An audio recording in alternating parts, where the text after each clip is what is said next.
Hello,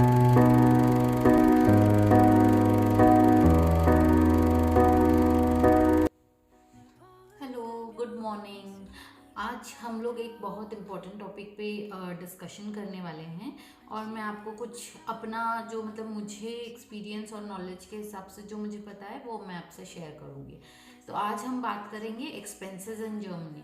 तो I think ये बहुत ज़्यादा इम्पोर्टेंट है अगर कोई सोच रहा है जर्मनी में आके जॉब करने के लिए।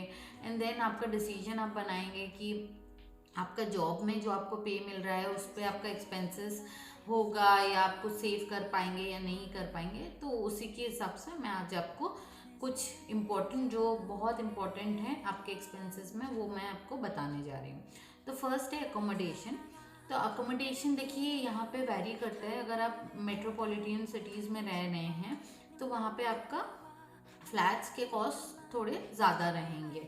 अगर आप थोड़ा ऑफस्कर्ट्स में रह रहे हैं तो फिर आपको थोड़ा कम कॉस्ट पड़ता है। और इसमें आप फर्निश्ड, अनफर्निश्ड और सेमी फर्निश्ड को काउंट कर सकते हैं। इसमें किचन कभी कभी आप ये ज़रूर ध्यान रखिए, सेमी फर्निश्ड जो होते हैं उसमें कभी कभी किचन इंक्लूडेड नहीं होते हैं। तो ये सारा कुछ जो मतलब आपका फर्निश और अनफर्निश्ड का कहीं आपको 700 यूरोज से 1700 यूरोज तक आएगा। तो इसमें आपका 1 BHK से 2 BHK का ये मिनिमम कॉस्ट है। मिनिमम 700 यूरोज अनफर्निश्ड में मिल जाएगा आपको। ये फर्निश्ड में भी आपको आउटस्कर्ट्स में मिल सकता है, बट बेसिकली अगर आप सिटी में देख रहे हैं तो 1000 यूरो से आपका स्टार्ट होता है। तो 1000 यूरो से समथिंग 1700 यूरो तक मैं जो एस्टिमेट आपको सारा ही कुछ 2 अगर हस्बैंड एंड वाइफ है और 3 अगर हस्बैंड वाइफ चिल्ड्रन है तो उसका मैं कॉस्ट बता रही हूँ। तो अकोमोडेशन का आप पकड़ लीजिए 700 से 1700 यूरो तक आपका वैरी करेगा। अगर आपका किचन इंक्लूडेड है तो वेल एंड गुड। अगर आपका किचन इंक्लूडेड नहीं है तो आपका किचन मतलब अगर आप बाई कर रहे हैं तो 1000 यूरो से 4000 यूरो तक पड़ता है। बट अगर आप बहुत हाई एंड किचन खुद बनवा रहे हैं तो आपका 10,000 यूरो तक भी जा सकता है। तो आप इसका ज़रूर ध्यान रखें। और यहाँ पे जो रेंट होता है इसका कंसेप्ट है, जो मेन रेंट होता है वो ग्रॉस रेंट होता है। जो ग्रॉस रेंट को यहाँ पे वार्म रेंट बोला जाता है। वार्म रेंट में cold rent plus ancillary cost होता है।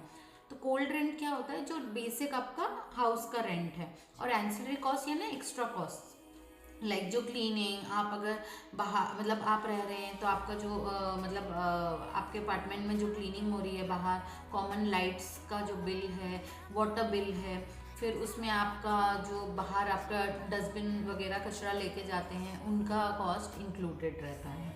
तो ये आपके एक्स्ट्रा कॉस्ट में आ गया। तो यहाँ पे जब आपका एग्रीमेंट बनेगा तो आपके एग्रीमेंट में ग्रॉस रेंट मेंशन रहेगा। ग्रॉस रेंट मतलब आपका वार्म रेंट मेंशन रहेगा, और net rent sorry cold rent plus ancillary cost जो एक्स्ट्रा आपका है वो मिला के आपका वार्म रेंट होता है। अब देखिए ये वार्म रेंट का कंसेप्ट मैंने बता दिया। इसमें जो कोल्ड रेंट है उसमें हीटिंग भी इंक्लूडेड होती है।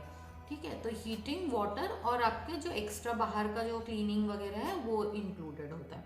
तो आपका ये हो गया हाउसिंग का कंसेप्ट। फिर आपका फ़ोन जो आप रिचार्ज करते हो तो आपका minimum something around prepaid postpaid दोनों का ही मैं बता रही हूँ 10 यूरो से 30 यूरो तक आपका पड़ता है। और उसमें 30 यूरोज में आपको 30 GB तक मिल जाता है, तो which is well and good. और फिर उसके बाद आपका आता है हाउस मतलब इंटरनेट, जो आप इंटरनेट यूज़ कर रहे हो। इंटरनेट का रेंज 30 से 70 तक वेरी करता है। कभी कभी अगर आपको बहुत ज़्यादा डेटा चाहिए तो आपका 90 यूरोज का भी पैकेज आप ले सकते हैं। बट बेसिकली जो मतलब हाउस ऑफिसेज या होम ऑफिसेज करने के लिए जो चाहिए होता है 30 to 50 यूरोज में आपका हो जाता है। एंड देन चलिए ग्रॉसरीज पे बात करते हैं। तो ये भी एक अकोमोडेशन के बाद इंटरनेट और जो फ़ोन रेंट है वो उतना ज़्यादा सॉरी इंटरनेट है वो उतना एक्सपेंसिव नहीं है, बट एक्सपेंसेस बहुत ज़्यादा अकोमोडेशन और आपका ग्रॉसरी पे होगा। तो ग्रॉसरी जो आपका यहाँ पे आता है एस्टिमेटेड 400 यूरो से 600 यूरो का रेंज होता है। तो ये मैं बात कर रही हूँ 2 to 3 फैमिली। ग्रॉसरीज का मैंने आपको बता दिया 400 से 600 यूरोज के बीच में आपका ग्रॉसरीज आएगा। अब इंश्योरेंस यहाँ पे मैंडेटरी होता है आप हेल्थ इंश्योरेंस लेना। तो यहाँ पे 2 टाइप की इंश्योरेंस है, पब्लिक इंश्योरेंस, प्राइवेट इंश्योरेंस।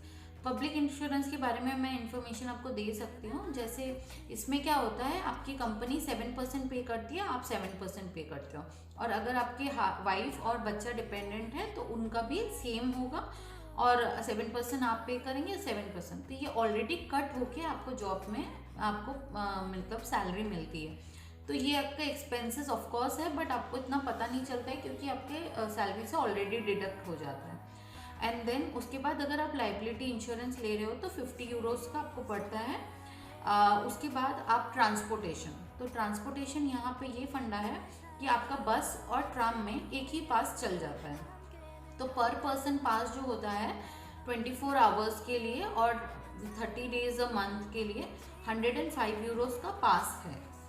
और इसके बाद आप किड्स एजुकेशन, अगर आपके किड्स हैं तो आपके किड्स एजुकेशन पे यहाँ पे फ्री एजुकेशन नहीं है।